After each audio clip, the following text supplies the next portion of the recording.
Hello everyone, welcome to Inner Depths. आज की video में हम जो चैप्टर 2 है हमारा क्लास 11 साइकोलॉजी एनसीईआरटी का, उसका नाम है methods of inquiry in psychology.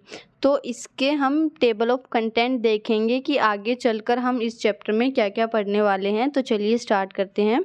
तो इसमें पहले हम इंट्रोडक्शन पढ़ेंगे कि जो साइकोलॉजिकल इंक्वायरी है वो क्या है और वो क्यों कंडक्ट की जाती है। और फिर हम देखेंगे गोल्स ऑफ साइकोलॉजिकल इंक्वायरी की जो साइकोलॉजिकल इंक्वायरी है उनके क्या गोल्स होते हैं और क्या स्टेप्स होते हैं कि कोई भी हम साइंटिफिक रिसर्च कर रहे हैं तो फिर वो क्या स्टेप्स होते हैं, क्या ऑल्टरनेटिव पैराडाइम्स होते हैं रिसर्च के।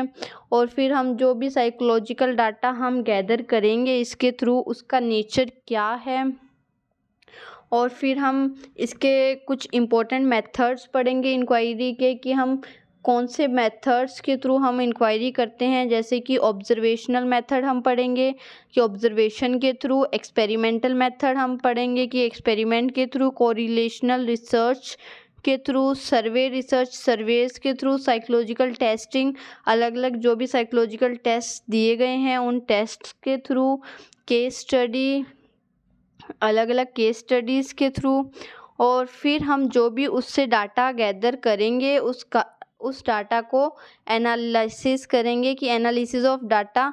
और उस डाटा को हम एनालिसिस भी दो फॉर्म में करेंगे, क्वांटिटेटिव मेथड के थ्रू और क्वालिटेटिव मेथड के थ्रू। और फिर हम देखेंगे लिमिटेशंस ऑफ साइकोलॉजिकल इंक्वायरी की जो साइकोलॉजिकल इंक्वायरी है उसकी क्या लिमिटेशंस हैं। और फिर हम एथिकल इश्यूज़ भी देखेंगे कि जो साइकोलॉजिकल इंक्वायरी है, जो भी हम डाटा गैदर कर रहे हैं उसको हम एथिकली कैसे सही रखें, उसको एथिकली हम कैसे प्रोटेक्ट करें और क्या हमारा एथिकल कोड ऑफ कंडक्शन होना चाहिए। तो ये सारी चीज़ें हम चैप्टर 2 में पढ़ने वाले हैं आगे। तो आगे की सारी वीडियोस देखना मत भूलना क्योंकि ये बहुत इम्पोर्टेंट पार्ट है साइकोलॉजी का। ठीक है, तो बस आज के लिए इतना ही। अगर वीडियो अच्छी लगी है लाइक, कमेंट एंड शेयर।